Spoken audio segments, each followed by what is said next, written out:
and welcome to Media Lit, where we treat each piece of media like great literature.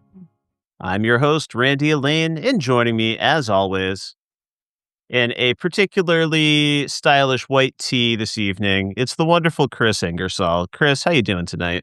So good, buddy. You can't see the crispy black chucks that I've got to go with it, but I assure you I'm in my very, very best cosplay tonight. But I won't reveal for what yet, because we'll do that later. We like to bury the lead here in Media Lit, but it's a classic episode tonight, digging into a property that our guests absolutely love, which is like my favorite thing about this show. So I'm really thrilled to be with you, buddy. How are you? How's vacation? I'm having a great vacation right now, and I feel like we're two sides of a coin because you've got the stylish white tee, and I'm kind of disappearing into my black hoodie on screen right now, but it's all good, man. We're You going to look go good, with buddy. it. But listen, this is the time in the podcast where we have to remind you to reach out, give us your feedback on the shows, and tell us what you want us to cover next. In fact, every pod for the last few years, you've been coming in here and you've been asking me how to contact Media Lit. Now, it was media.slash.lit@gmail.com yesterday. It was media.slash.lit@gmail.com the day before. And guess what? It hasn't changed. So please reach out, give us your recommendations, tell us what we got right and what we got oh so wrong. Absolutely brilliant, buddy. Thank you for doing that pitch Thank out. you. We certainly need to hear from these podlings, and I think you really nailed it Yeah. this time.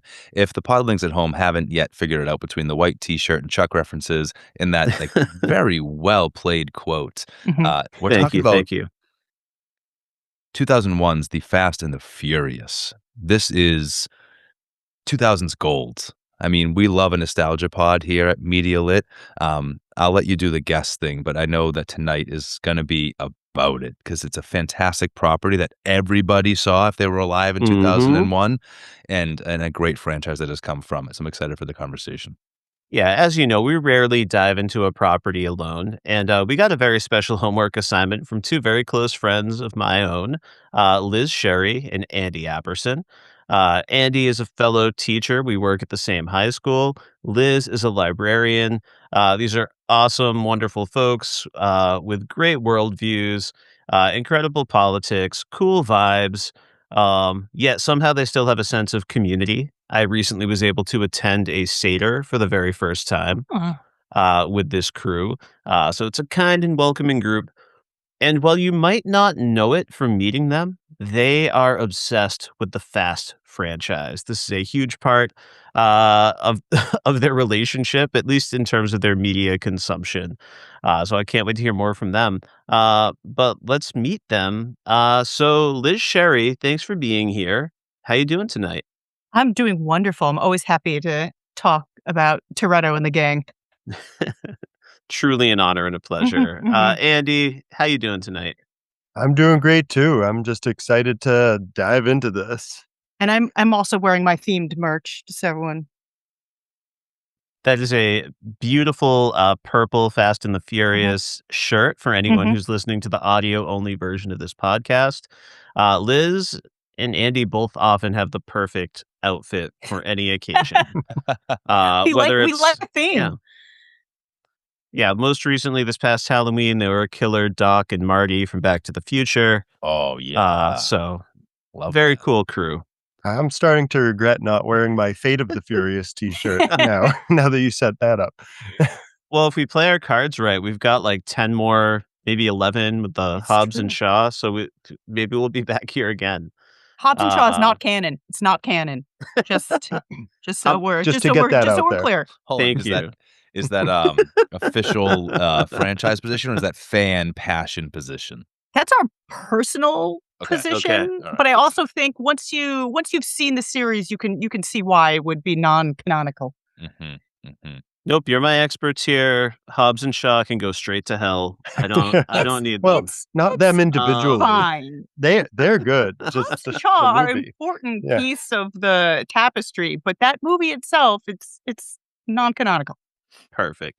Well, folks, tonight we're going to focus mainly on the first film in the franchise and, certainly where it sits in that history. But I've got to hit you with a little synopsis for anyone who hasn't watched the film in a minute, like myself, at least until I prepared for this very podcast. So here's my synopsis of The Fast and the Furious. Officer Brian O'Connor has a need for speed and a promotion. After convincing the local authorities and FBI to spend tens of thousands of dollars on a custom drag racer, he has all of the tools he needs to infiltrate Dominic Toretto's gang and take them down before a faceless cartel of long-range truckers decides to shoot them on sight. It may not be the most efficient solution to this problem, but it is the one that inspires the most wet t-shirt contests. Unfortunately for Brian, he never had Dom, and he never even had his own car. He's been too busy granny shifting and falling for Dom's sister's tuna fish sandwiches. Before long, Brian's love for Dom and Mia is burning brighter than 1,000 exploding canisters of Nas, and his sting operation becomes a mission to liberate a misunderstood but honorable man who lives his life 1/4 mile at a time. And that is The Fast and the Furious. Well said. Well said. Yeah, very well done, buddy. Excellent. Thank you. Signature cheek and truly represented the film well. Some movies require it to fully capture the magic, you know? Yeah, absolutely. Well, let's get into this thing. You know how Media Lit go. First, we're going to get right into our personal connections. We'll start with the hosts here because I think that probably our connection is not quite as deep as our guests. Yeah. So we'll get ours out of the way and then we'll let them really solo this thing. I'll jump right in. For me personally, I was with this franchise from the moment it kicked off in 2001. Randy, I'm well established on record as having watched just whatever was coming out at the time with my family, regardless of age and appropriateness. I probably wasn't too young for this. In 2001, I'm 11 years old. It's not so too young for me, except I'm very much too young for it upon a rewatch, is my opinion. I didn't think I was too young at the time. Watching it today, I had to question whether or not I would let like my 11-year-old daughter watch that when the time comes. And I don't think the answer is yes. But I was right on this when it first dropped. And I just remember like the MTV of it all, how very appropriate and of the time. Everything about it felt, from the music to the fashion to the editing style, even the cinematography. And this is very much of the time. But the first movie isn't really the one that has my memory most. When I think of this franchise, it's Brian and Tyrese more than it's Brian and Dom, really, that come first to mind. Because that second one was something we had on DVD, and it was in constant cable rotation. Like, it was on USA, I think, every other Sunday for a decade and a half. I don't know. It's just one of those movies that when it is on TV, you don't go past it. Like, you just stop and you watch at least until the next commercial break, and maybe you move on after that. But that second movie from that first rally car moment where Brian and Tyrese reconnect, right through the ludicrous of it all to that final chaotic car chase where you've got a million different cars that we're all now, the criminals are working together to dupe the police, and it's like the found family has exploded already. That whole film is a blasty blast for me, and I will never apologize for loving that movie. I don't think you have to apologize for loving any of these kinds of films. Let me make that very, very clear. But that one in particular, like, I'm sure if we go back, much like this first one, there are things that with a modern lens, you might be like, I'd write that dialogue differently today. Or perhaps like the camera doesn't need to go there and then down there again before we move on to like actual story stuff. Like, we don't need all the gaziness. Aside from those things, like, I don't know, man, I'm not sorry that I love this movie. These are fantastic little cinematic adventures, and the second one especially for me. What about you? Yeah, I must have seen this like 3 or 4 times in theaters. I enjoyed it, right? It's a good movie. It's an entertaining movie. I don't think I enjoyed it quite as much as my friends. Can I pause you and ask?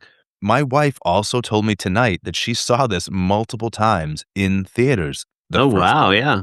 Can you help explain what led to multiple theater trips? You had different groups of friends who all like, now I want to see. Like, how did that happen? Some overlap and some different friends. But I think the main difference is you were maybe borderline age and I was the target audience. So this came out just as my friends and I were all getting our licenses.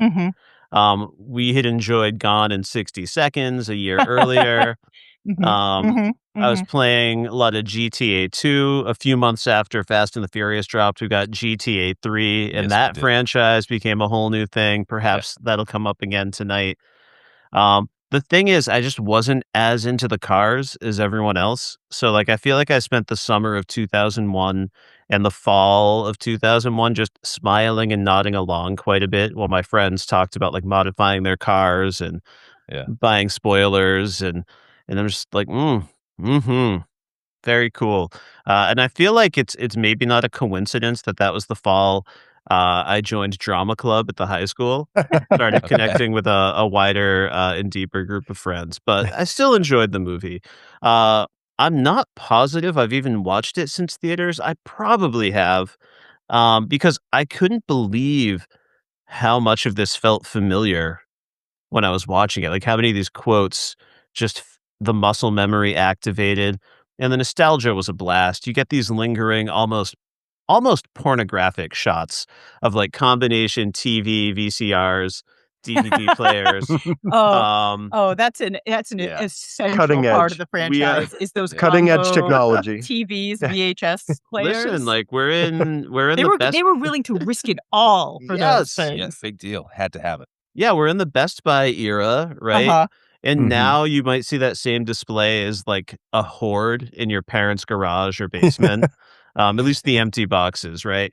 And I've been craving a Snapple from the glass bottle, ever since I Mhm. rewatched this last night. But Oh, yeah. total blast. Um, yeah, I've gotta kick it, to you, Andy and Liz. Just cook. Why do you love this franchise? What's your history with it?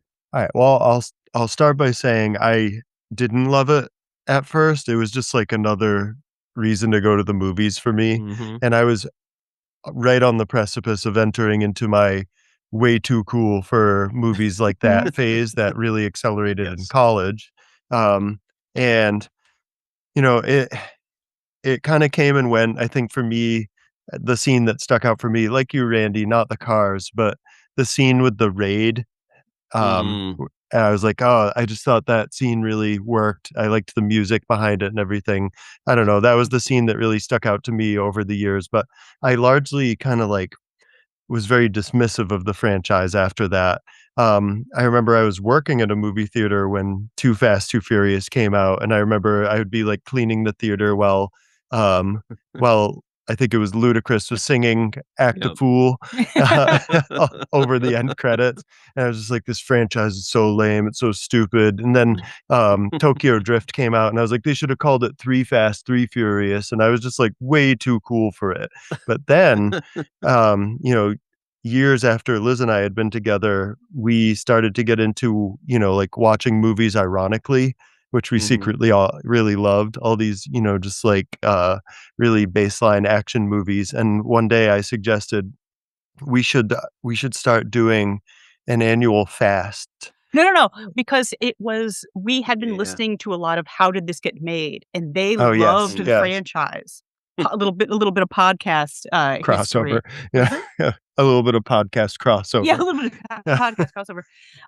And the We Hate or not We Hate Movies, How Did This Get Made? They loved the Fast movies. They were always, like, covering the new ones when they came out, and they were talking about, like, the mythology, and we were like, "Oh, we can't tell if they, like these movies, like, ironically, or if they really, really like them because Mm. they were so enthusiastic about them." So that's what made us and I remember, like, them talking about it. We were discussing, like, "Oh, should we watch these movies?" And we were like, "We don't really care about cars. Like, why would we Yeah. want Mm. these movies?" Um, But I remember framing it as, like, we should do it like a fast Mhm. and, like, playing off of a religious ritual, and that's literally what it became for us. It's just become this, like, ritualistic thing that we do on an annual basis yep, at least, and, Nice. we have all these rituals that we're perfectly willing to walk you guys through as we go through the rituals. movie. A drinking game is what he's referring to when he They're holy rituals rituals. as part of a holy ceremony Um, as far as I'm concerned. Sacraments. but Yes. I Holy also sacraments, it sounds like. Exactly. but I Yeah. also, like, my experience with the first movie is I was a senior in high school and we saw it a lot. I grew up in Fort Lauderdale, Florida, and I actually did know people who were, like, very into street racing. I had this one friend he was, like, modding out his cars. He had, like, a Jetta with Mhm. the pink lights underneath. He was, like it would bring in his, like, um like car parts into school because he was always like buying and trading and selling like car parts and stuff. And so that was like, I actually like knew people who were like a little bit in like not like anything like this, obviously, but high schoolers who would go and like race their cars in the evening. And so that was like one of the things that we were into. We would pull up at like stoplights and like rev our engines and like race people who did not know they were racing us. Like that was like a big fun thing that we would do in high school after seeing these movies. And then I did not see another one I loved the first one, saw it a million times in the theaters. And then by the time the second one came out, I think I had Andy's Too Cool for School affliction, Yeah. or it was just like, oh, I don't care about this anymore. Until we started watching it. I just have to know, when you go back to visit your old home, if you ever do you ever pull up to that stoplight and just say, "I used to drag here in high school"? In my head, no. Unfortunately, we don't make it down to Fort Lauderdale, Florida, as much as I'd like to. Yeah. A Yeah. Absolutely classic. I love the idea that some of your too cool was informed by, like, a little too much, like, real world experience with this stuff. Yeah, it's just like, oh, it's not like this in real life. In real life, it's like, you work at Publix during the day, and then you save up your money for a spoiler, and then you pop it onto your Jetta, and then you go race around Hialeah. Yes. Absolutely amazing. Pretending to do all kinds of fancy shifts. Like, Yeah, no, like, it was really like, Like donuts in the parking lot yeah, type no, level. that was Yeah. definitely it was definitely more like that in suburban Florida. We weren't, blocking off roads to live our lives a quarter mile at a time. Spray painting lines in a coordinated fashion. Yeah. oh, really, really cool. I love the way that you all came around to this. It feels like the kind of franchise that probably invites a lot of stories like this, like a little bit of a tongue-in-cheek, too cool for school, approaching it with some, like, a hint of irony as you're enjoying it, and then you've given yourself over to it enough that actually, hold on, wait a minute, I'm having a blast. Yeah, Run like it back, let's watch another. These movies are genius. these movies are and, like, again, I'm going to sound like a jerk or like I'm kidding around or being ironic. There's, like, a rich mythology that you really have to there's something so crazy about, like, how this franchise, like, unrolled.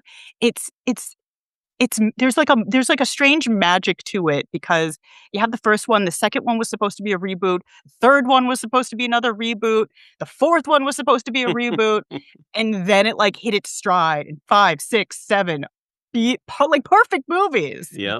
My favorite thing to do is to try to convince people to watch these, and I'm like, you should see how crazy they get. They go to space in the 9th one, and people are like, "What are you talking? That's Shouldn't tell impossible." people that. You have to Oh, come on. It's a let selling you have to let point. it unfold. It's absolutely insane Yeah. where this goes, and I think Yeah. that kind of brings me around to my next question because, like, this first film feels much more grounded in reality, I think, than eventually going to space in our cars, right? Like, it's not like they just are not qualified for space. Their vehicles Right. go to space. They do I they do send a car to space But it in the makes 9th one. sense Yeah. in the context. It always does. There was nothing else they could have done. It's amazing. Absolutely perfect. But that's not where this thing starts, right? This No. does not start with justifying cars in space. So let me ask, I got 2 questions.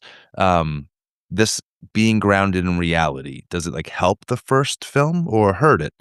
And which moment in this film best foreshadows where we will go, if any? I'll go to you guys first. Um, well, I think so in terms of being grounded in reality, I think it's a journey throughout the franchise, so I think it makes complete sense given, like, what they were constructing at the time. The name of the game is escalation, and Yeah. that's so important to the franchise. It really is, like Yeah. and, like But Liz picked Yeah. out the moment, I think, where that, really foreshadows what the franchise is all about. We were Oh, yeah, talking like, about it there's, earlier. like, there's a police officer, and one of the interesting things about the movie is how progressively anti-cop the movies become. Mhm. Uh, I think that's that's such an important element because they make so, like, plain. They're being like, what's the line? Like, pigs, the guys we hate? Yeah. Like, that's, like, in a later franchise. That's an important thesis. But in the first movie, Brian is having a conversation with another police officer, and the police officer says, I wrote it down because it's very important. It says, "There's all kinds of family, Brian. That's the choice you're going to have to make." Mhm. And that is literally the thesis of the entire franchise. It's Yeah. become like a joke, but it's very much like the they're not about the movies are not about the cars, they're about family. Mhm. Yeah. It is about whether it's a chosen family or the blood ties. But it's so funny because that line is like buried in the first movie, just like in a random scene Mhm. between Brian and some no-name cop. But that really is like projected into the future of the franchise. Like that's what the movies are. The movies are about like familial connections. Mhm. Yeah, you nailed it. That line hit me like right in the face, like a frying pan to the face, Rapunzel style, Yeah. when he said, "Oh, he said the thing." I didn't Yeah. even know like, it's not just subtext in this movie, they actually make it textual, and I No, don't and know. it's not like a conversation between Brian and Dom. It's Right. not like amongst family members. It's kind of like tossed off. But like when you hear it, it's like, yeah, Yeah. that's the movie. A Straight from the mouth of Buffalo Bill himself. look, Oh, good point. Stottlemyre from Monk Yes. of Monk fame, come on. We're Um, more of a psych family. yeah, it Yeah. it I've heard it both as ways. a household ought to be. That being said, there is something, like, in that that's, like, almost implies maybe there was another movie they were sort of making that fell maybe to the editing room floor because there's something of a relationship between Brian and that cop.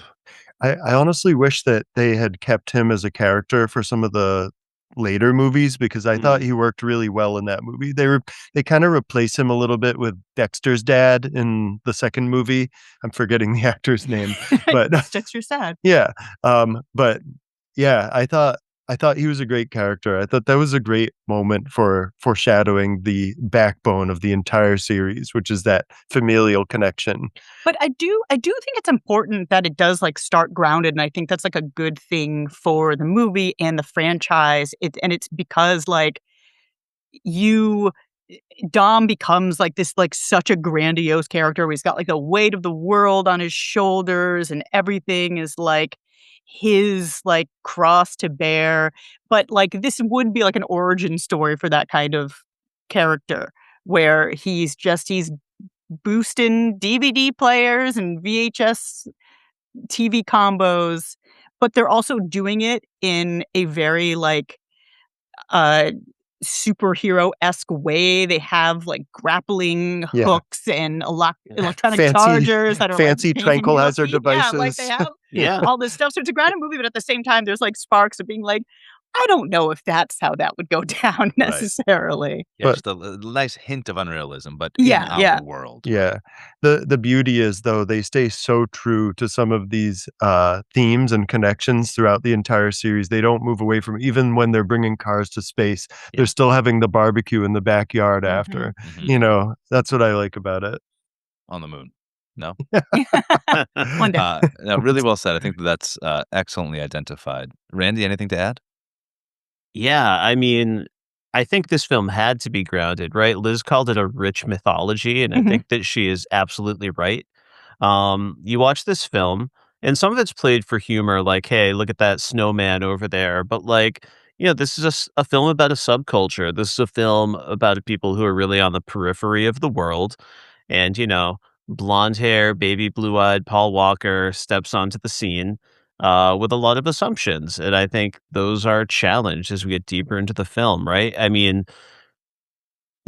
Dom, yeah, he's a larger than life character, but we're meant to understand him, to respect him, right? I mean, he could walk out of a Hemingway story. He's a code hero. Like he's been to prison, he's not going back. Family is everything. And because I knew where this film was going, um, when that pain in the ass Vince, very Oh, quickly Vince. when he very quickly and correctly susses out the fact that Brian is a cop, um, I feel like Dom knows that it's true. Like deep down, Vince is not smarter than him. But Brian stood up for him, and even if there was an ulterior motive, like, he's gotta be true to that. He's gotta keep accelerating even if there's a train on the horizon. Mhm. So yeah, I love that about this movie. But yeah, of course, the grappling hook truck assault is a good sign of things to come. Um, I would also just, just the casual, like, Uzis on the street, Yeah. Yeah, um, yeah. for me. And I've just got to shout out Ja Rule shouting for a menage a trois as he revs the engine of his vehicle. Monica! Menage! So yeah, absolutely. How about You for could you, tell that Kris? you could tell that they thought he was going to be like Yeah. the guy in the franchise. Like, yeah, Ja Rule will be like the cool. Little did he know that Ludacris would step in 2 movies later Yeah, and just yeah. or 1 movie later and One just I movie had later. absolutely. I had Well completely forgotten Ja Rule was in this until yeah. I was Everybody yeah. does. Well, and that's kind of what I was gonna say was ultimately, like, this film has a few different hints of, like, what would come later. Mhm. Yeah. Initially, what it's hinting at is stuff that, like, only holds true for the first maybe 2 or 3 films, which is, like, this is very male gazy. It's about the cars and the scantily Mhm. clad women and the of the moment music. So in the first one, we've got, Ja Rule. In the second one, we've got Ludacris. Like, that was all, like, formulaic, right? There was something of a formula to how these films should look and feel. And then by the fourth one, that really, like, sheds, and the franchise transforms with the return of Dom, and it heads into this unrealism, this superhero-esque legend that it will become.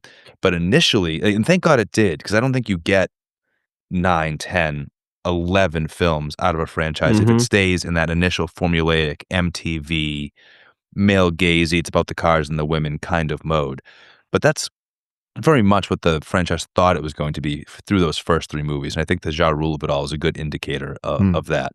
Um, and then, yeah, the family thing being planted in this was I couldn't wait to illuminate that. I'm so glad that you Yeah. did, 'cause, like, it's not a big deal in this movie. They never really say I don't think they even call the barbecue family dinner in No, this they don't. first They Yeah. one. really underplay it, and they like, he talks a little bit about, like, his relationship, like, the reason he went to prison was because of his, like, relationship with his dad, and now he's responsible for Mia because of that, but that's, like, he doesn't really that's more subtextual than him, like, actually Sure. having that direct saying, like, "Now I'm in charge of this family," like, 'cause I had to, like, step into my father's shoes, basically. Yeah, yeah, they don't have to say it. They do a nice job of just showing us. Yeah, perfect. Randy, I'm glad you mentioned the open Uzis in the street. They have apparently endless magazines.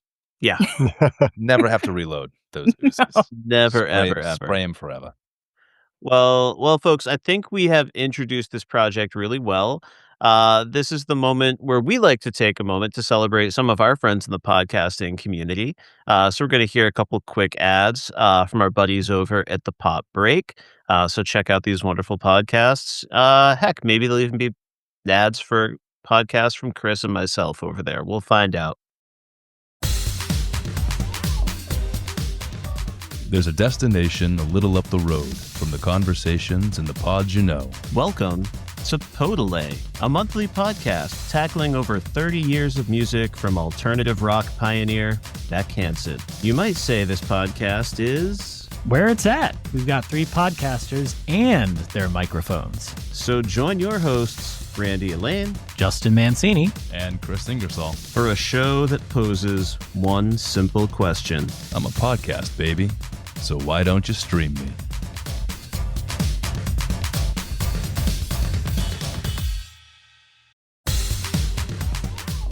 Hey, I'm Allie Nelson, and I love romantic thrillers. And I'm Tyler McCarthy, and I don't know much about romantic thrillers. Together, we host Not Couple Goals, the podcast where we talk about the best, and let's face it, worst, in romantic thriller cinema. Sometimes it's just us, other times we're joined by guests, including some of your Pop Break favorites. So, if you're like me and you never miss a Lifetime movie or new erotic thriller like The Boy Next Door or Saltburn, Or you're like me and you only know the standbys like Wild Things and Cruel Intentions, or at least the parts you watched in secret, shameful, shameful secret, then check out Not Couple Goals. New episodes every other Thursday on the Pop Break.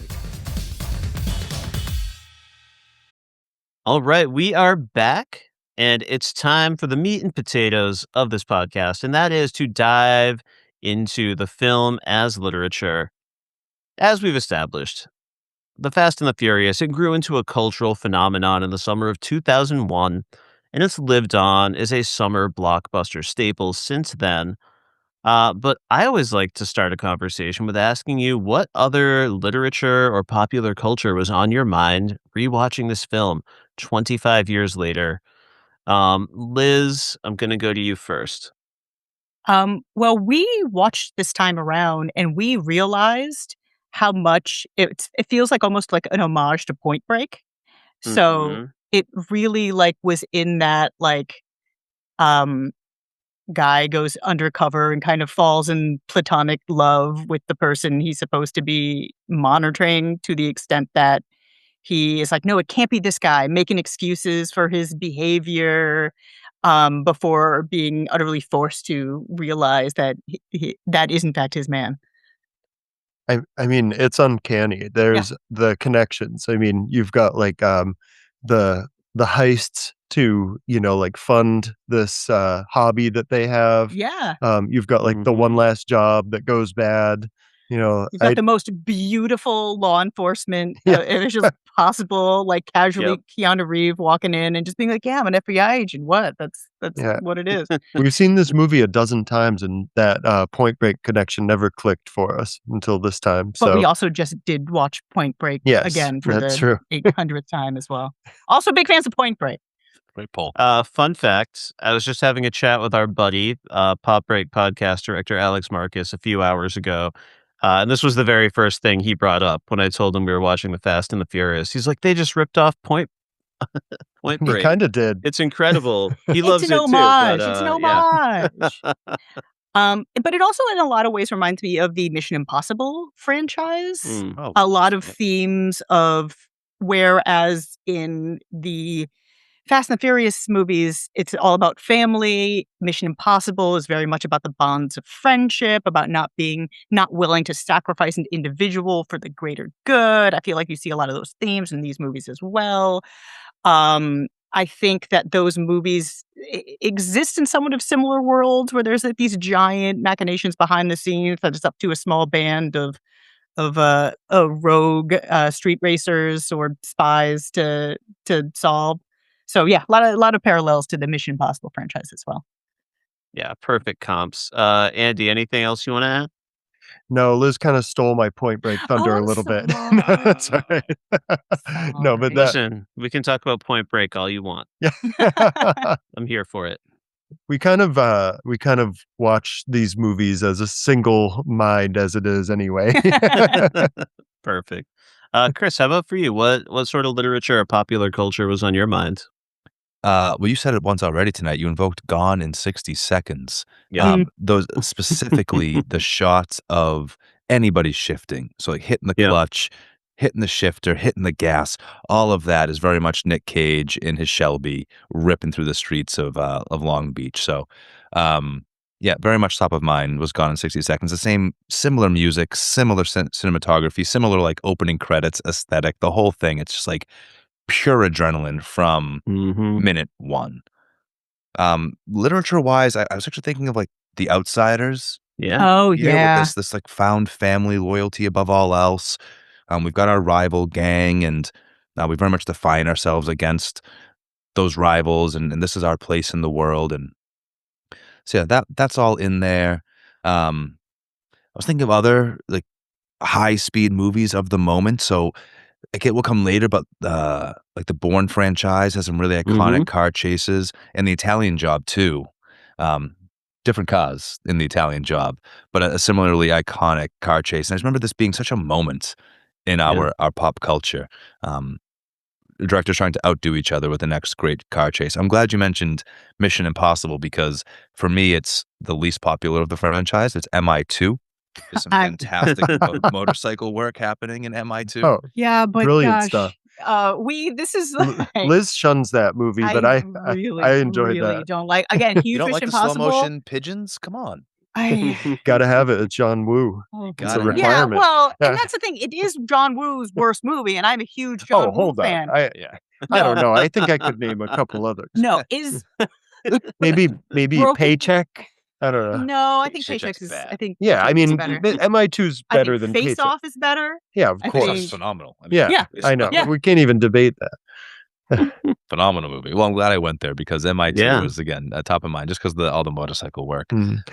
was certainly there.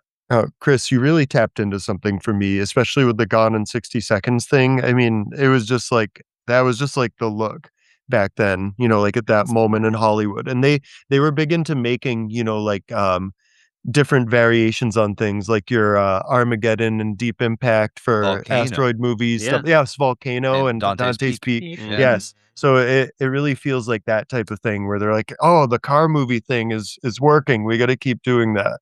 Yeah. I also think the comparison to Mission Impossible in the development of the movies, because again, the Fast and the Furious franchise has a very odd trajectory where they were literally rebooting it for the first 4 movies in a row. And the similar thing with Mission Impossible. It's like Mission Impossible, people liked it. The second one was kind of like a different take on Mission Impossible.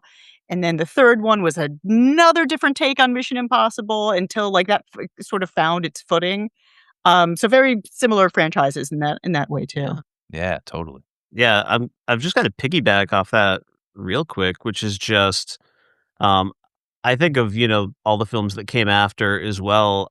There's a moment in The Fast and the Furious when Dominic Toretto fires up that black Charger, comes out of the garage.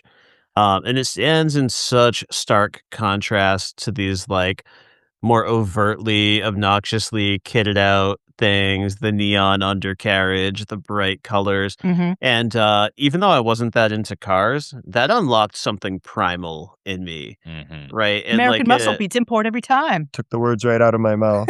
yeah, absolutely. But like I see that tradition continuing. Like a movie I love is Death Proof. Oh, yeah. yeah. Absolutely. Whoa. I think Stuntman Mike and, I think it's actually the ladies are in a white Charger during that chase sequence. But yeah, the muscle cars, that whole vibe, it's so alive. Stuntman Mike, aka Mr. Nobody from the Fast franchise. That's right. Yeah. I can't believe I failed to bring up the latest Batmobile, Battinson's Yeah. Demon Oh yeah. Oh. vehicle, because that's what I should have been thinking of when I saw Dom's Charger. Yeah. But it's like when you watch these movies, you associate Dom so closely with the Charger that when you go back and watch the first one, it's actually shocking to see him like roll up in that import the first time. And he's driving the import for the majority of the movie. And it's like the neon orange with the spaceship on the side and the neon lights. And you're like, Dom would never drive something like this. But it's because it was pre him embracing his Charger identity. Or re-embracing. Yes, Yeah, re-embracing he was him. still scared to death of the Charger. Yeah. Mhm. Yeah, I've just got to sneak in one more literary reference. There's a moment in the film. I'm questioning my note here. I have this written down as something Michelle Rodriguez's character Letty says about Vince. He's always hungry. Yeah, she does when he shows up at dinner. It Call him a little It's a- coyote.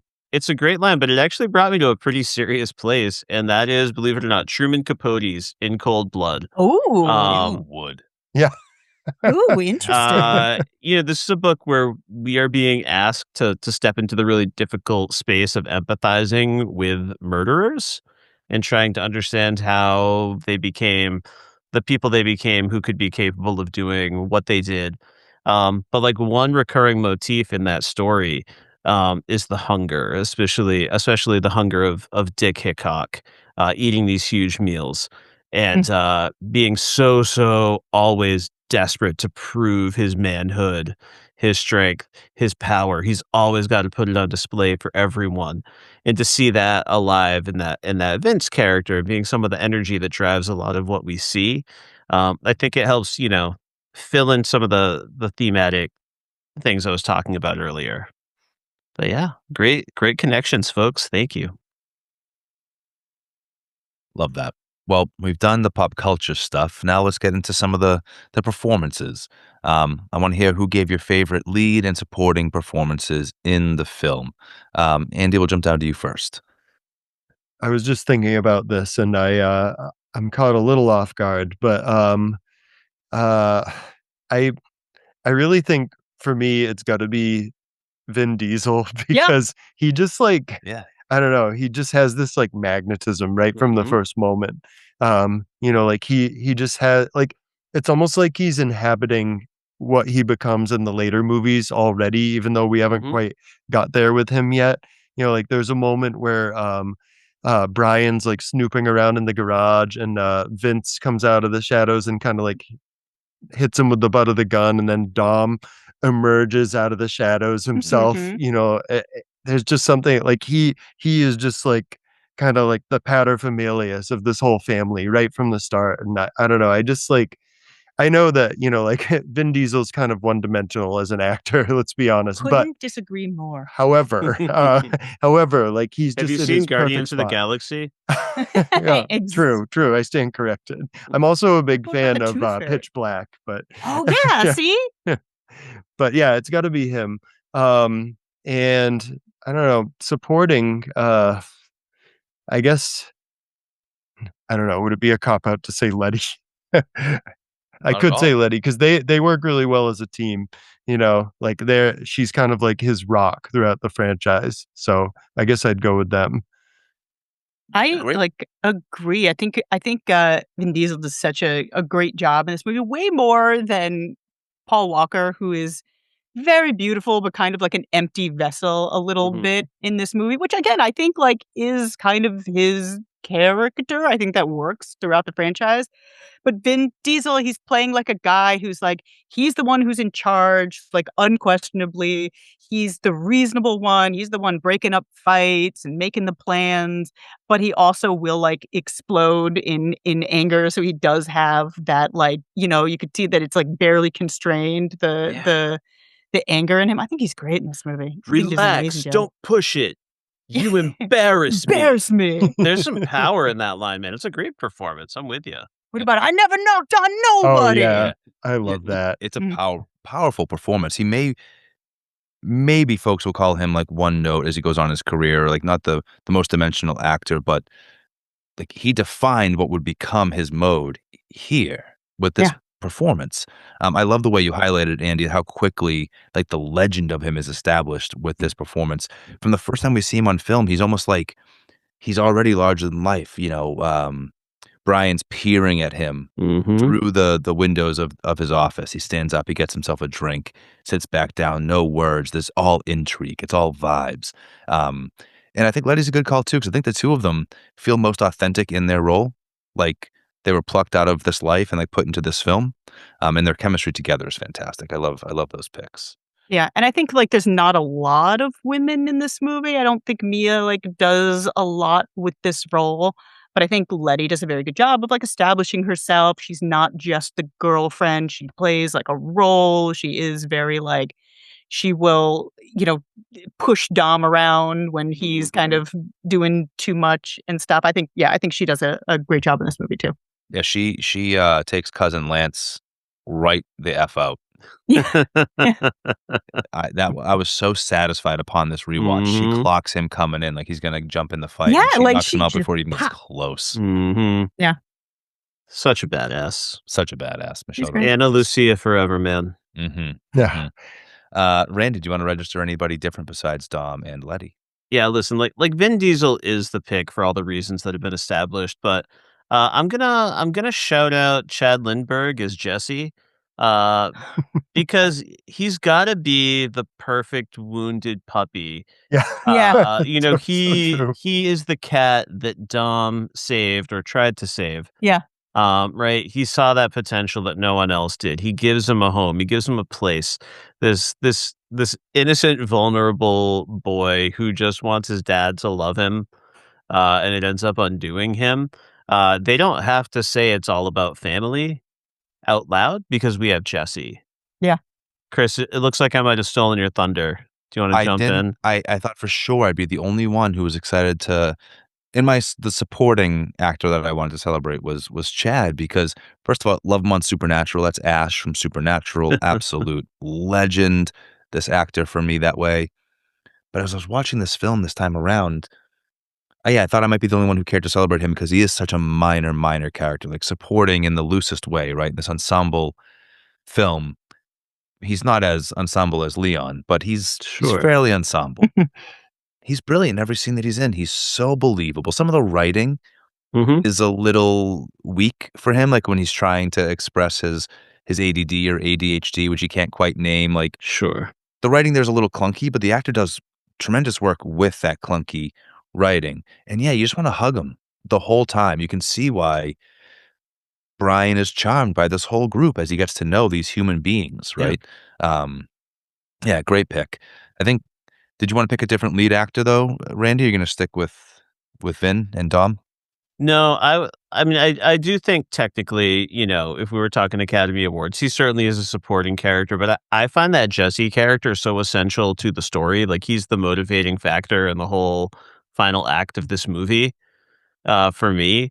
Uh, he is pushing everyone into this desperate situation when he takes off. It's the tension with Tran. It's them being undermanned when they attempt to take on this job. And ultimately, it's his death at the hands of Tran that pushes this final moment. So yeah, like he was like so essential to me. This is also a little bit of my high school teacher coming out, right? Like that wounded puppy that maybe has never been served quite so well by the Mm. system. Yeah. I wish they had maybe moved that up in the film a little bit to give that conflict more Yeah, time yeah. to breathe. We're sprinting to the finish line by the time Yeah. that happens, to the point where maybe a careful watcher doesn't really understand the ways in which he is such a motivating factor in the action that cascades from that point. But I'll shout Um, out I guess I'll shout out Ted Levine real quick. We talked about him earlier as Sergeant Tanner. But yeah, he's given his sleaziest vibes since the Silence Yes. of the Lambs. Uh Very and sleazy? I thought he's the one I good cop He's in the yeah, not I like a film. don't sleazy I character, don't I don't think he's but I sleazy. know what you mean. Yeah. He looks like a sleazy cop. He definitely has well, like a vibe where he's like, he's Hollywood, right? Like he's taken by the fact that they grabbed this cool historic home yeah, Mhm. that belonged to Elizabeth Taylor. Mhm. Like he, get I me a nice can't, latte. Enjoying his cappuccino. I Yeah. can't imagine. Yeah, yeah. Get us a couple of lattes over here. Yeah. Like he wants status and respect just as much as Dom, just as much as Brian. So there is a slight sleaziness to that maybe sleaziness is the wrong word, but I think it kind of gets at maybe my next question. So I'll save it for that. Yeah, I feel like you're reading so much into that throwaway line about who owned the house before the police confiscated it. Because they didn't buy it. They didn't go after it, like, intentionally. They just It's seized. confiscated it, so it's seized. Yeah. Just Yeah, like it was but like I don't know. I agree. Like, I know that it's like set dressing, but I know what you mean by being like, oh, really? You had to get the Elizabeth Taylor like pool house? I don't know. I feel like such a warmth for him. He's so chill with Brian. He, like, doesn't ever Yeah. wanna blow up a spot. He knows I Brian is mean, effing up, but he's not gonna say that in front of these other dead yeah. cops who I mean, give him Brian such a hard calls time. out the digs. Mhm. Like he takes a shot. Yeah. I mean, Well, he says a Kris, line. I don't know if he takes a shot. He says a line. I feel like you are projecting quite a bit onto that. He basically calls him Hollywood. He says even the cops are Hollywood in Hollywood. It's yeah, Yeah. that's what I'm. Yeah. That's what I'm getting at. Yeah, yeah, yeah.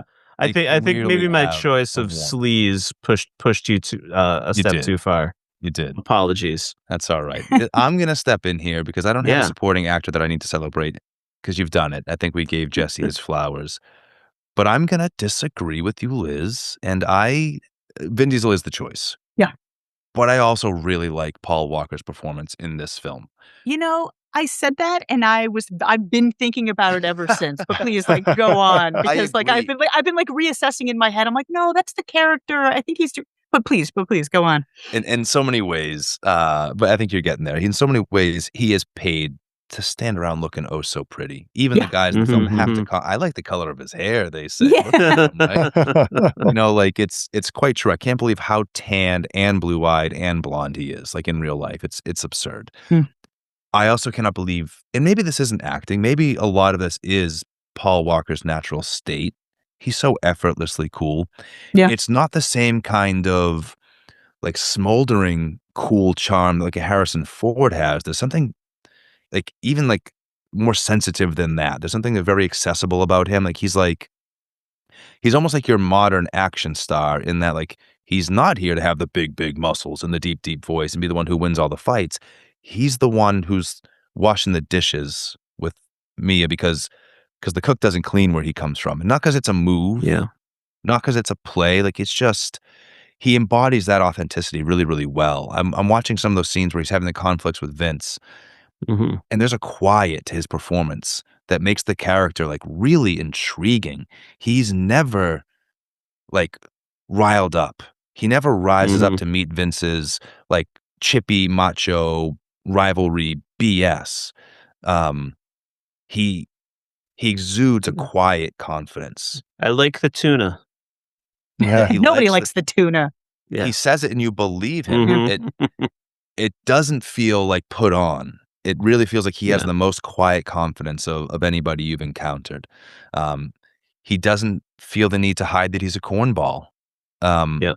like when Brian is sitting there at that drag race and he says that line, "I almost had you." Like, he Yeah. gets laughed at, and I think he knows Mhm. he's gonna get laughed at, and he's okay with getting laughed at. Like, it's part of his credibility is that he is this authentic. Yeah. And a lot of that, of course, is the writing, but I just think Paul Walker embodies that Yeah. really beautifully. And then when he does have to turn it on, when he does have to be in action mode, totally believable. Yeah. The way he carries the gun when he goes into cop mode, um, he's able to flip that switch really, really well.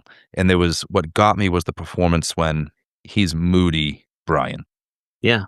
Like, now he knows he's gonna have to do the thing he doesn't wanna do. It's probably Dom, Sergeant Yep. Tanner just had those words with him, and they're, like, just trying to have a normal meal, and even Dom is like, "Hey, buddy, what's Yep. what's bugging you?"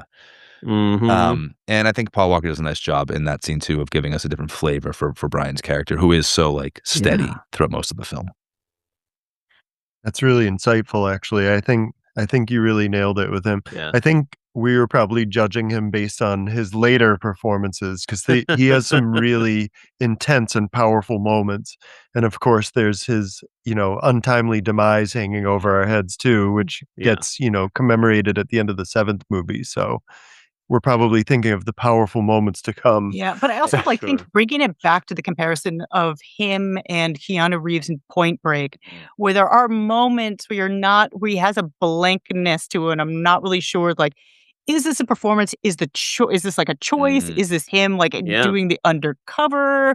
Or is it just, like, coming off a bit blanker than maybe I see in, like, future movies? Yeah. So I guess that's where I'm coming from. I'm not really his performance is, like, not Yeah. I feel like Vin Diesel is Dom from the second that he steps foot into the franchise, and I just think Paul Walker, maybe he develops the Brian Yeah, yeah. character a little bit more farther down the road. There's definitely a little more growth, whereas Dom is just like Dom is Dom the whole time.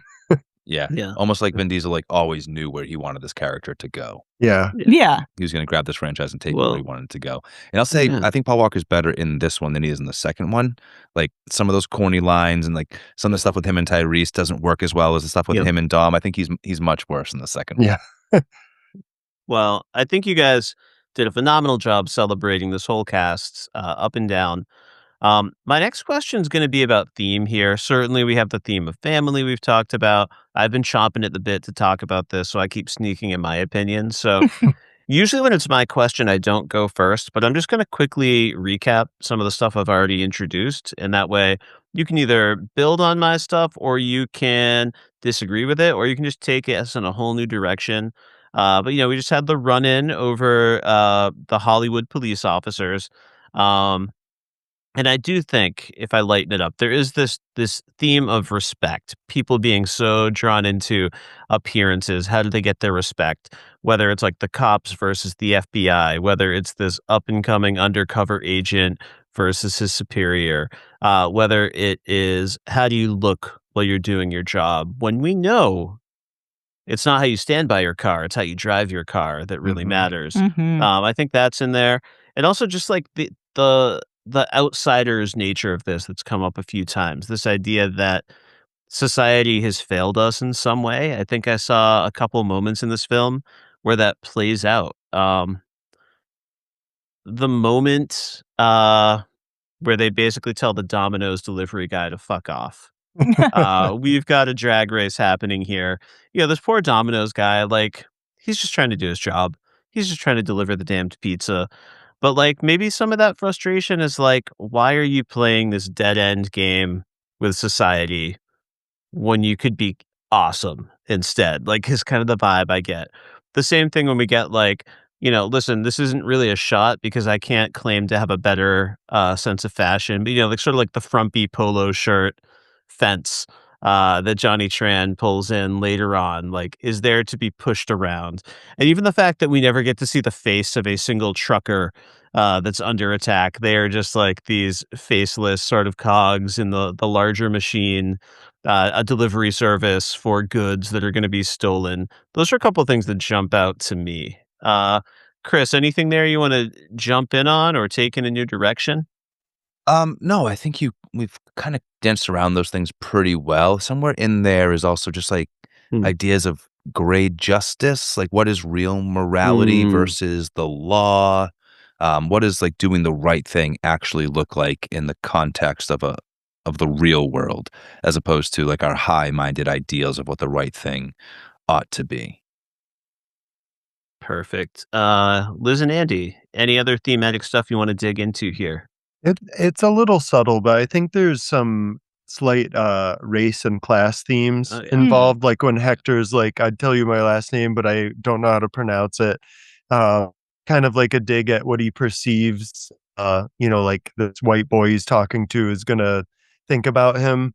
Um, the unfortunately named race wars, which we often Sure. comment on. I don't think that has anything to do with it. I think it's just an unfortunate coincidence. But I don't know. You get this real sort of like class vibe as well, even just by virtue of like what they're doing there with the heists. To Yeah. fund this drag racing thing and these like this car addiction, if you want to call it that they have. So I don't know. It's subtle, but it's there.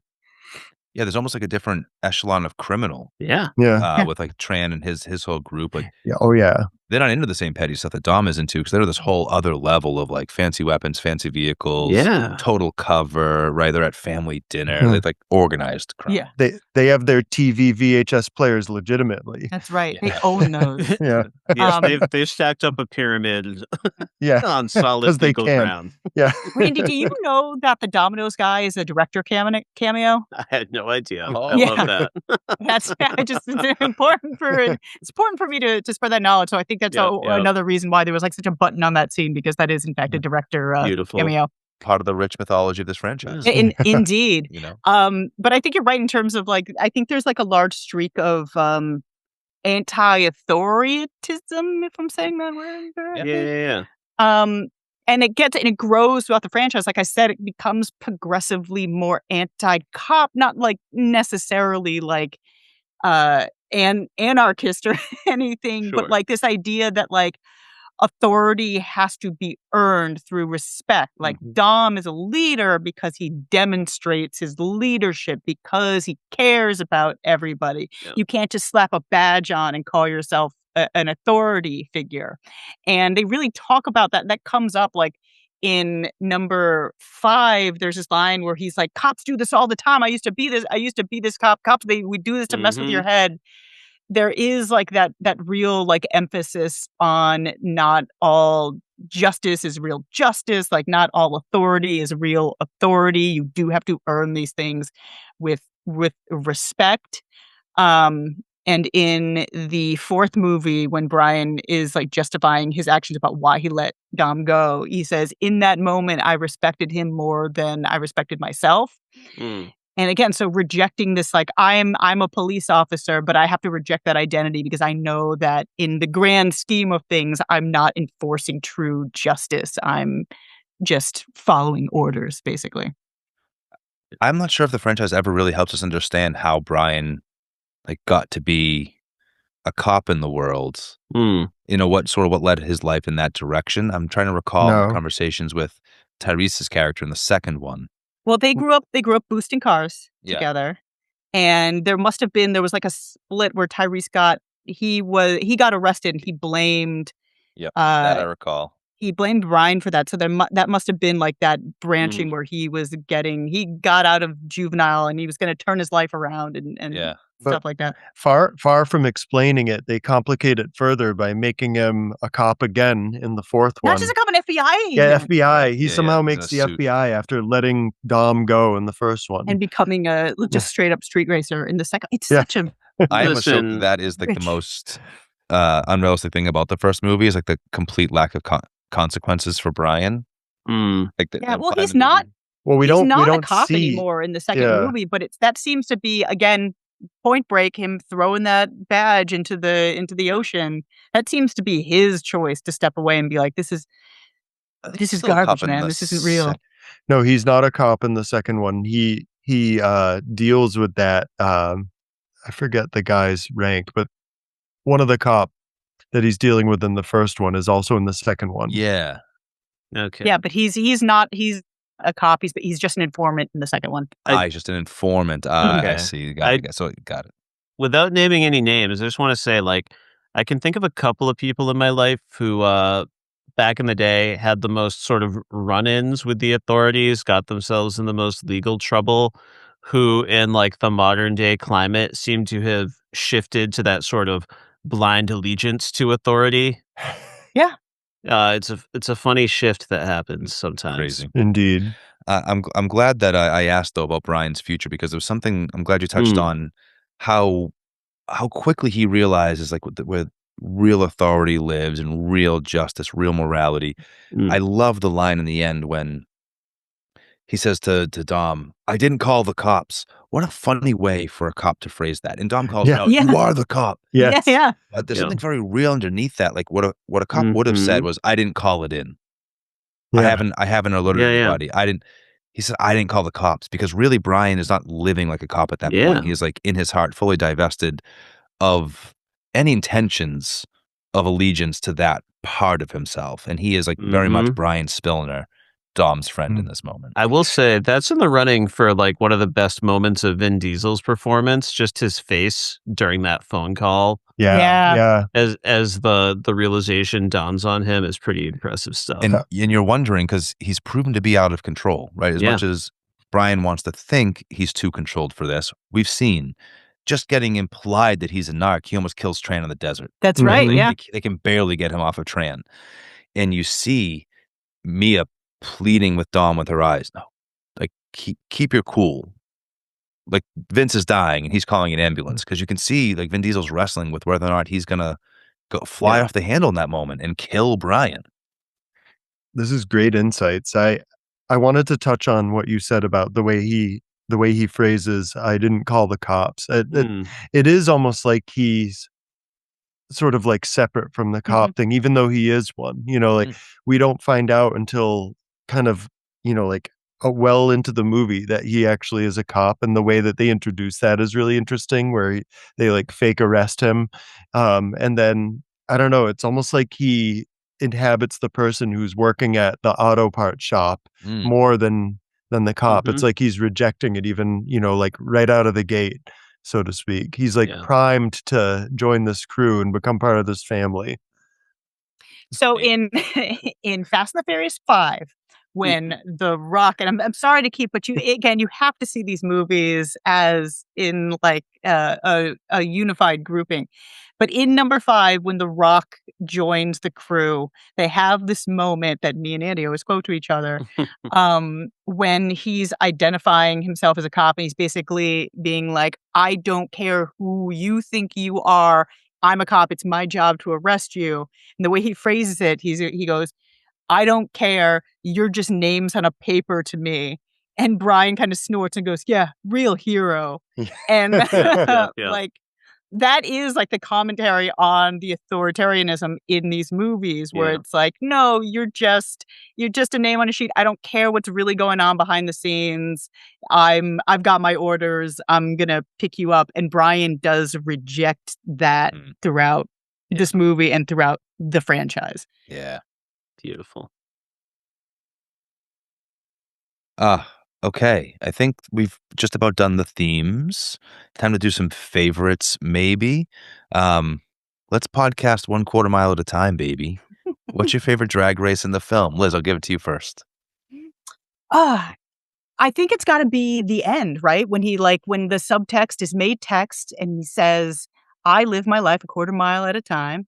And, we're exactly 1/4 mile from those lights down there. I think that is just like the build up and how important, like that's the race of the movie right there. Yeah. I have to agree. there's something so raw about it. Everything else is stripped away. There's nobody watching. There's no official start. And you think he's gonna have, like, that big hero moment in his Charger, and then what happens? That Charger gets demolished.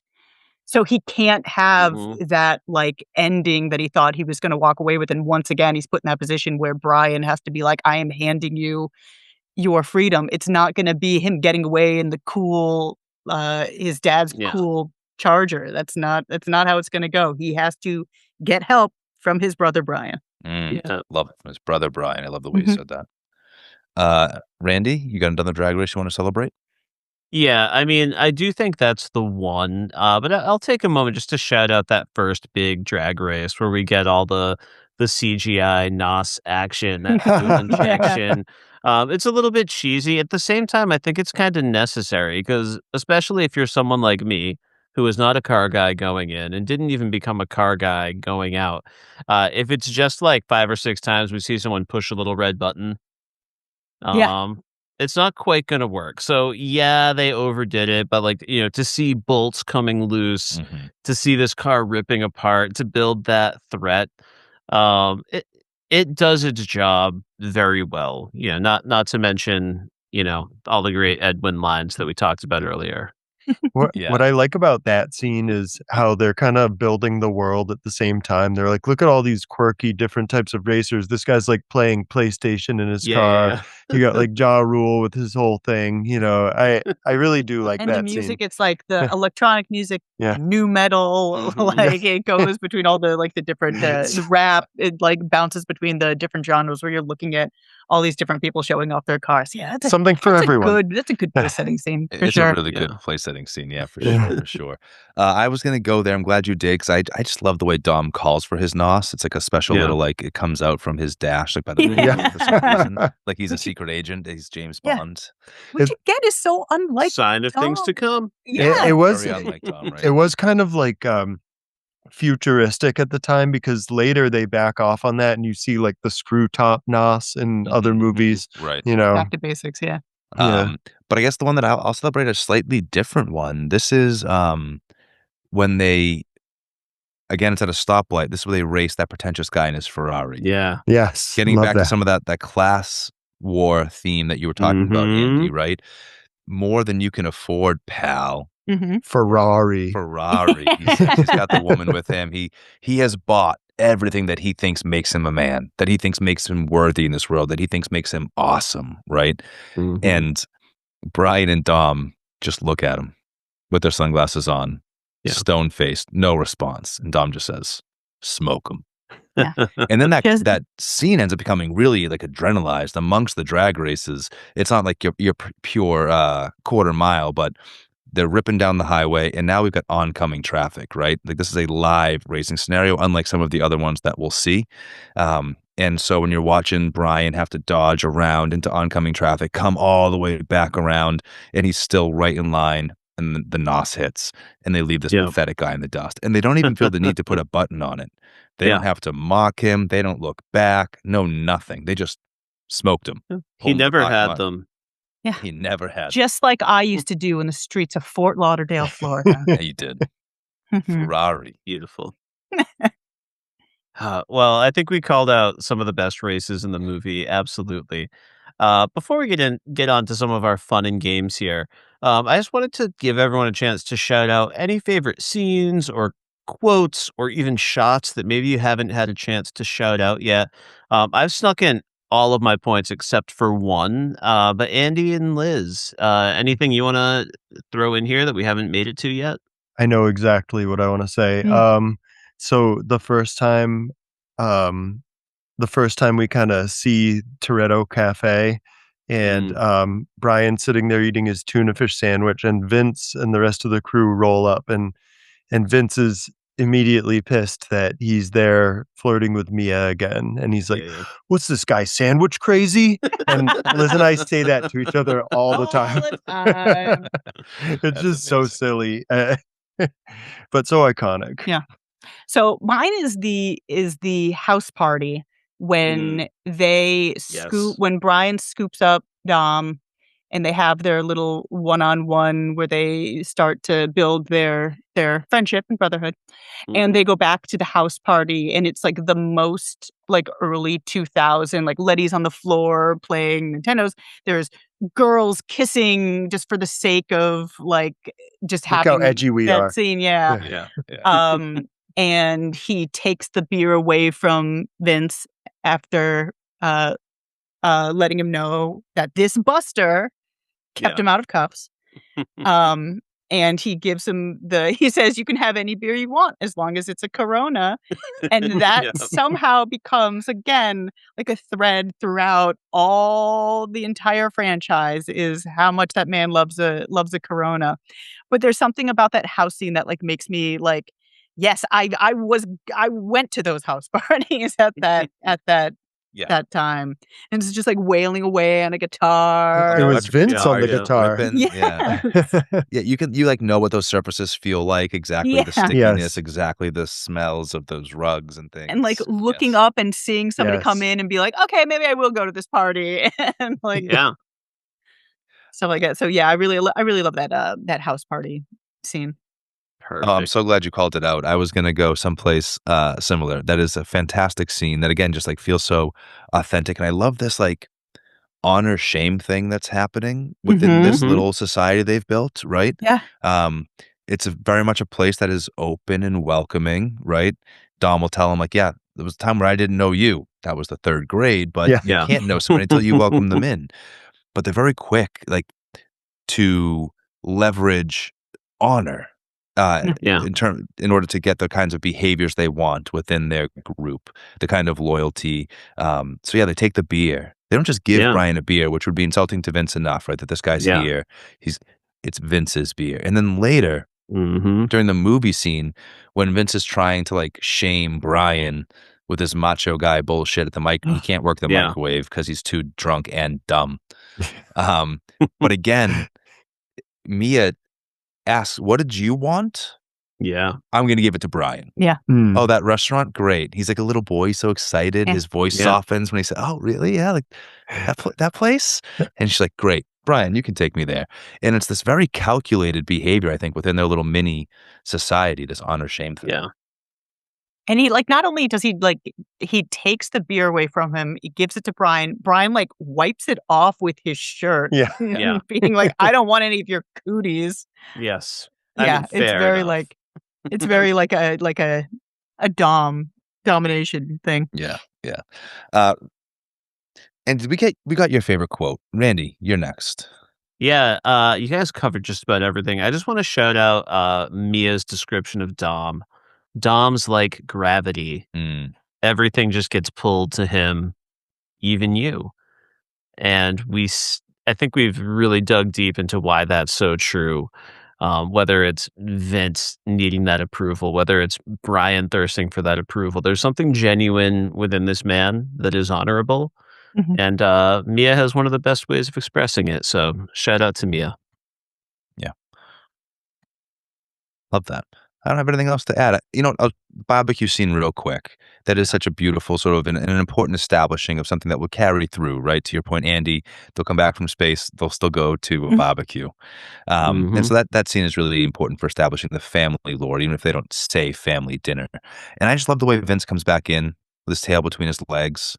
He's got nowhere else to go. He might Gotta want eat. Gotta eat. He might want to posture. He might want to act like he's too cool and too tough. But ultimately, this is home for him. And while there's a ton of like male toxicity in him, Sure. I love the way he kisses the back of Dom's head.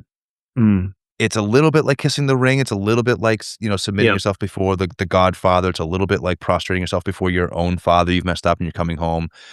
But there's also a safety in that. And there's a beautiful, like, the kiss in the back of it. It's not like a kiss of the ring.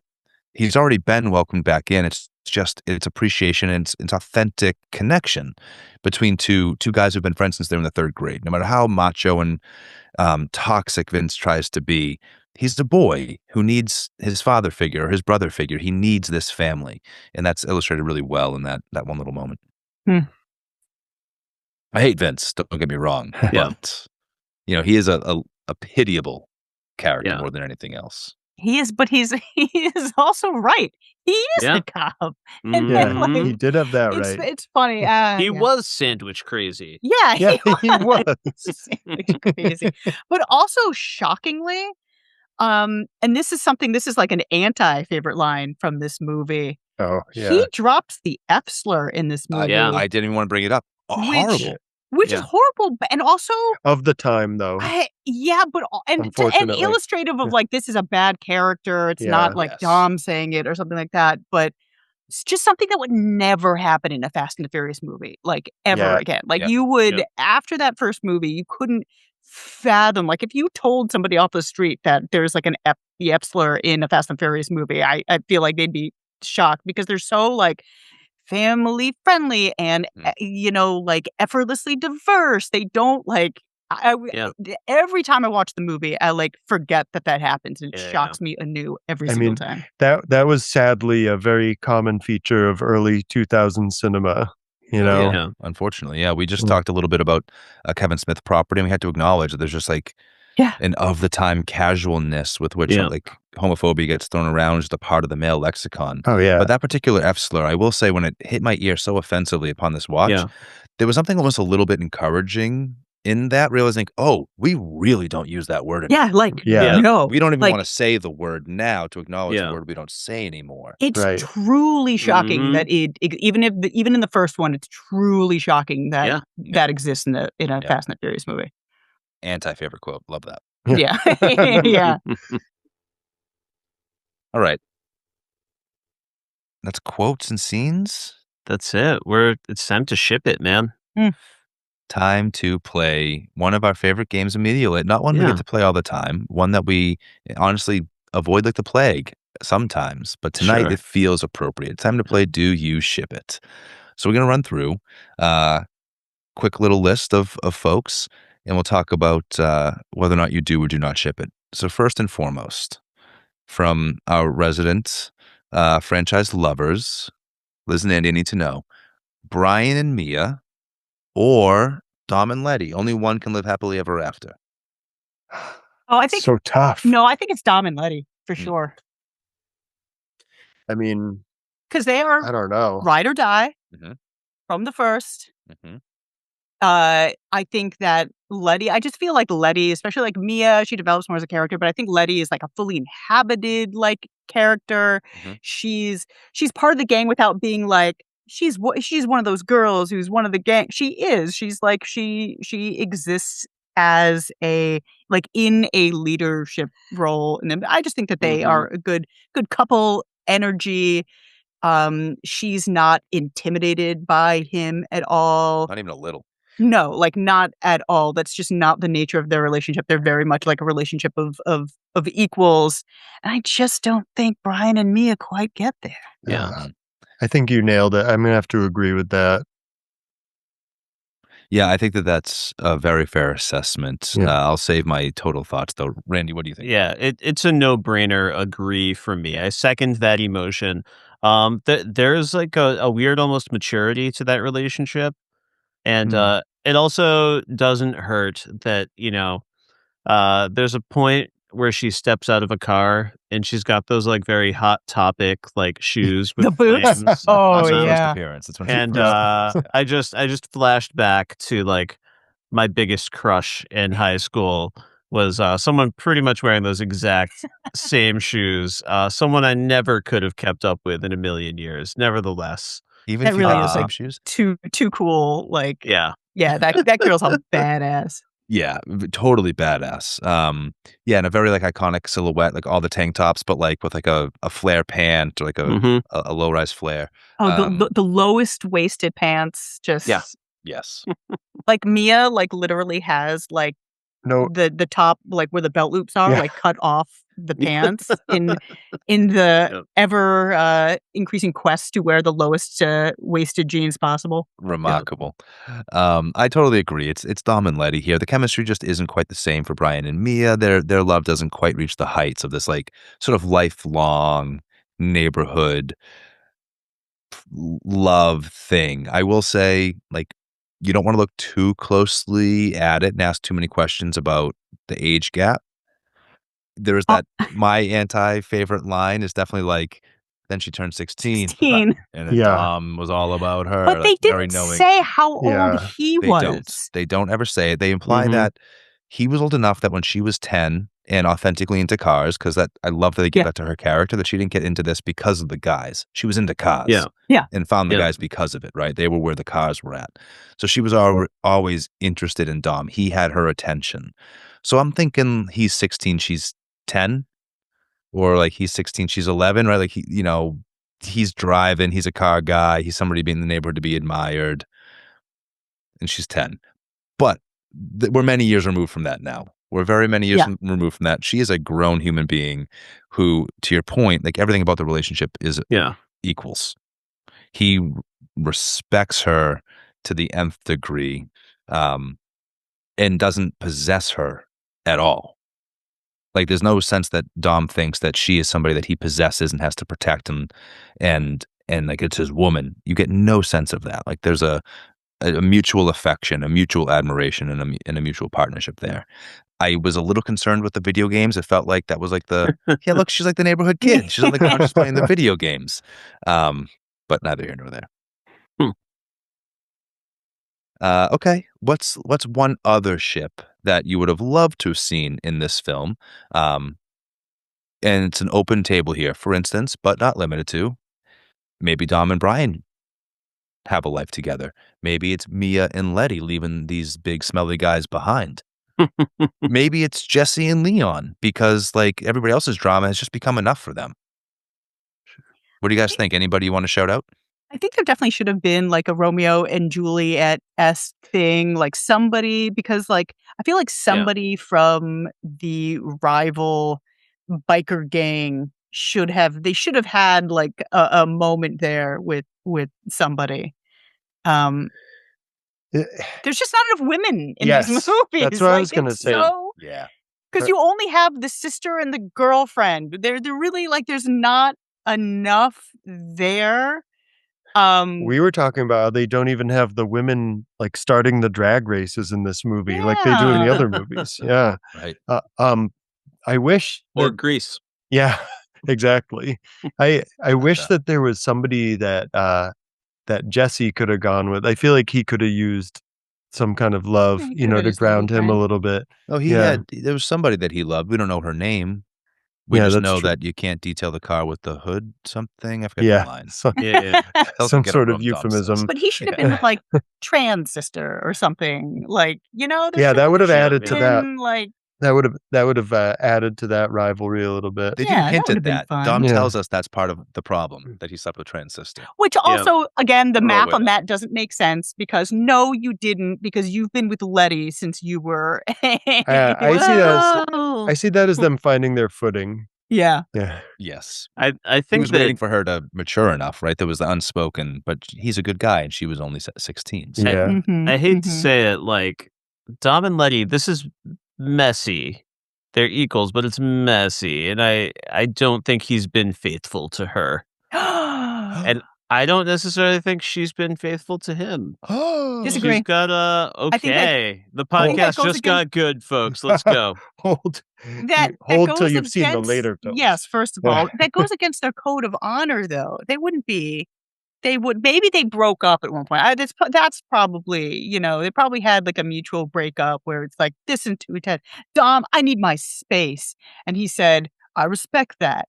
And then they were broken up for about a year, and then he got with trans sister, and then they got back together. That's the only way it happened.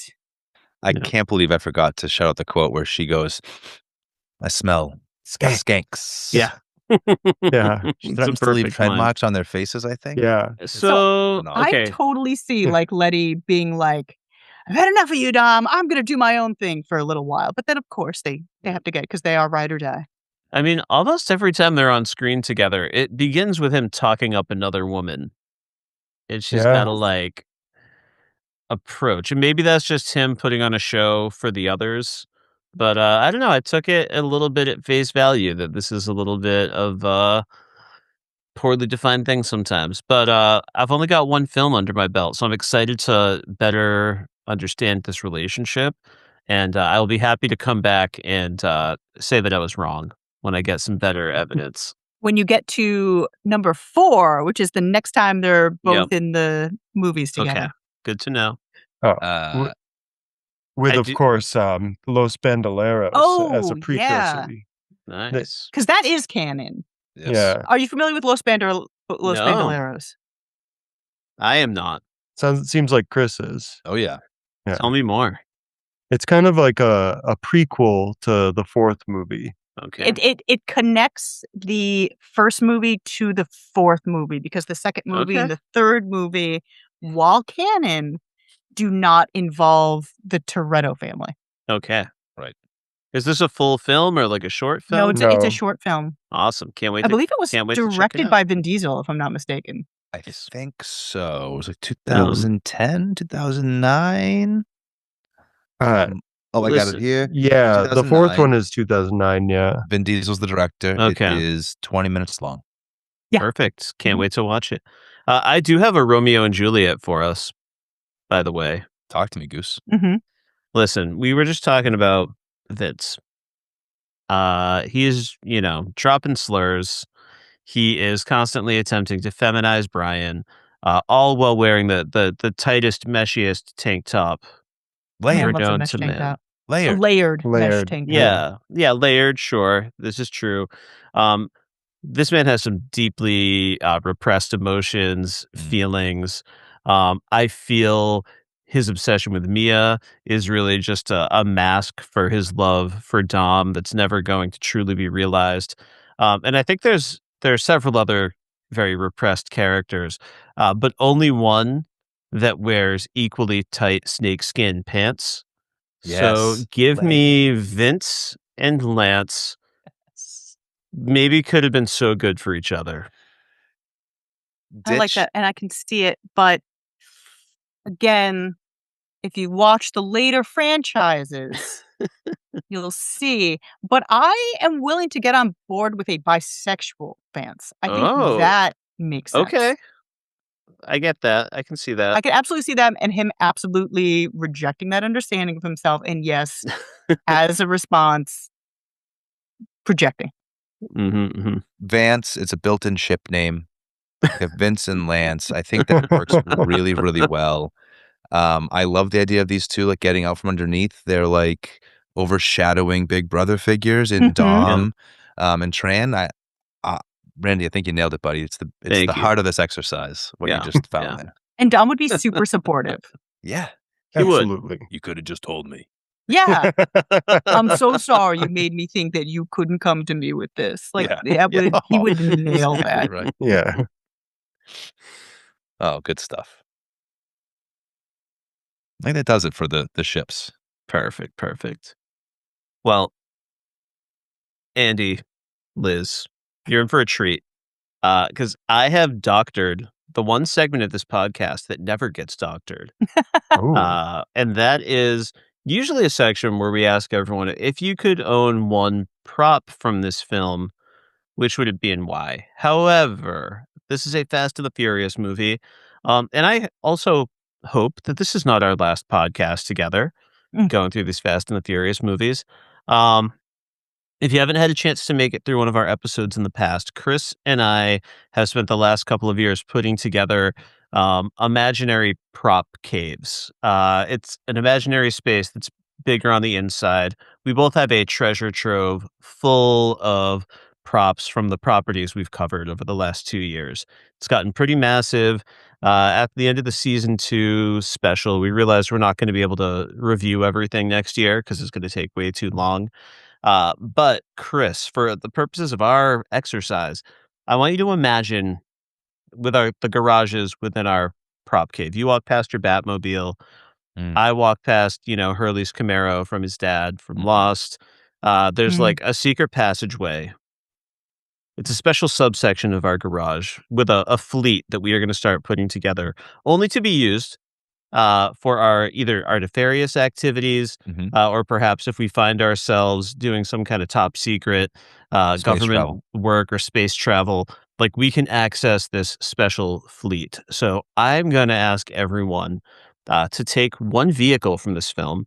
It's probably going to be a car. I did choose the word vehicle because if we get deep into these films, there might be some different modes of transportation that we want to add to this garage for sure.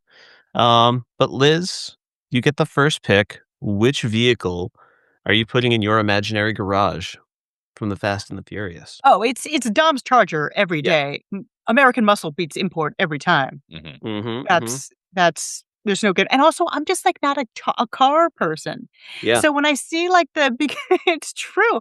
When I see all the fancy like neon cars with the fun decals on the side, I'm like, I don't know. That looks kind of goofy. But when you see a pitch black Mm-hmm. Charger with the little cool like engine component that's outside of the car for some reason, some sort of intake thing, like there's nothing better than that. Yeah. It's the pick. Yeah. Yeah. Yeah, it was hard not to go first in this one, but we let our I just- guests go first. Andy, there's still some pretty great options on the table though. So what are you Yeah. gonna take?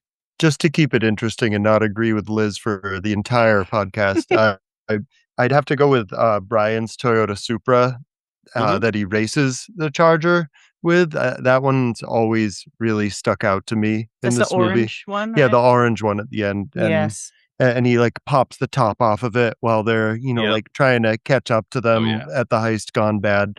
And I don't know, I just love watching that car like zoom around for all the different action that's happening at the end of the movie. So I don't know, that one's always stuck out. Plus the fact that they revitalize it from basically like a heap Yeah. of junk, earlier in the movie, and they don't get excited about it until they pop the hood open, and Jesse's like, "Oh, hold on a second, I could probably do something with this." Yeah, this could decimate. Yes, decimate. Could order parts from Japan. He says it weird, but Japan. yeah. Yeah. No, so that's my pick. Some I real like the Ethan Toyota Embry Supra. energy from that guy. Yeah, oh, Yes. yeah.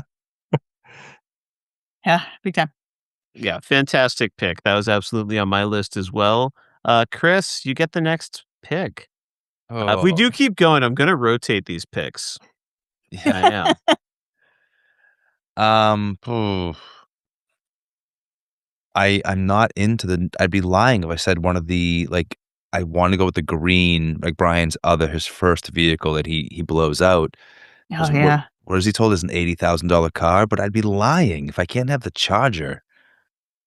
I think I'm gonna go with Johnny Tran's 1996 Honda CR250 Yeah. in black, his Mhm. motorcycle. It's unfortunately the one that he does use for the hit that will take Jesse's life. Mhm. But they're sporty, they're fast. Looks like those boys are having a blast. The best decals as well. They're like little like ninja stars or something. Oh yeah, very cool. Sick.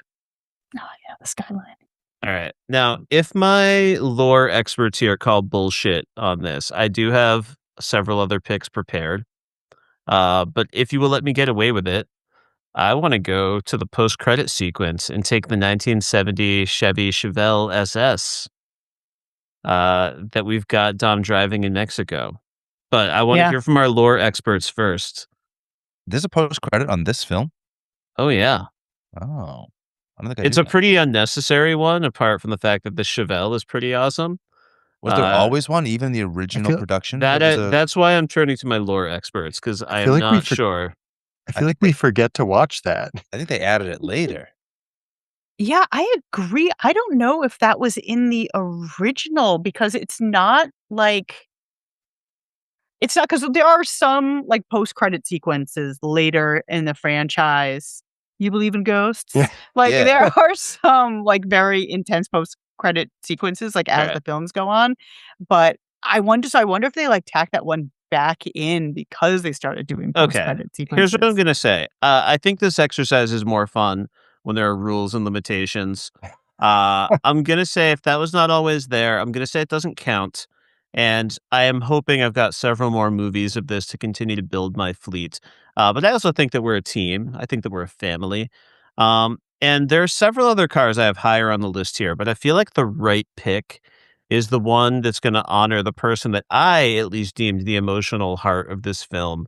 And I'm going to take Jesse's Jetta just to keep him in my heart, in my memories. And as far as I'm concerned, he is the origin story of family in this franchise. So give me the Jeddah. We're going to keep it in our hearts. Uh, we will not let Jesse's memory fade away. Born up for Yeah. Jesse. Well said. An The honor way to the be rest of his the father as well. franchise lets it fade away because he's never referenced again. Well, I've got my go-to talking point moving forward. Where would I have liked to see a Jesse mention? Will be my own new segment. Can't wait. Justice for Jesse. Oh, once we get into like, oh God, there's so much behind the scenes stuff with the later franchise, like the Justice for Han movement. There's so Oh, much yeah. stuff. There's so much stuff to discuss. Perfect. When Well, do we get Han back? Is it the 5th? He comes back in. So Oh, he we comes back can't. in 4, we can't 5, even. He We does come can't back in even. 4. and then 9.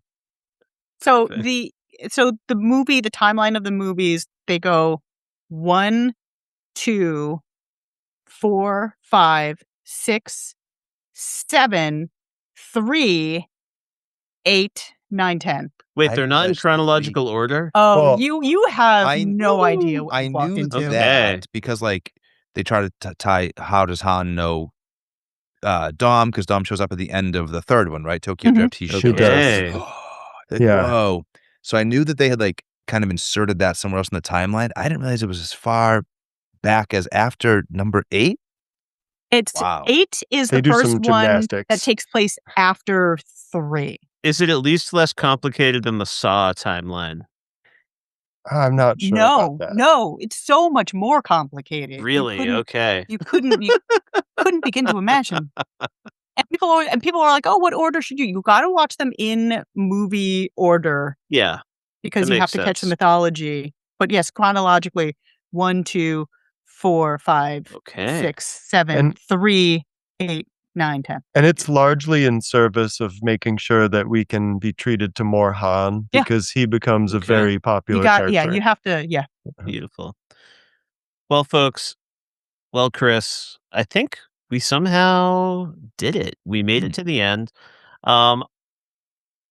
Andy and Liz, before I thank you, is it true that this is your very first podcast experience? What? It is.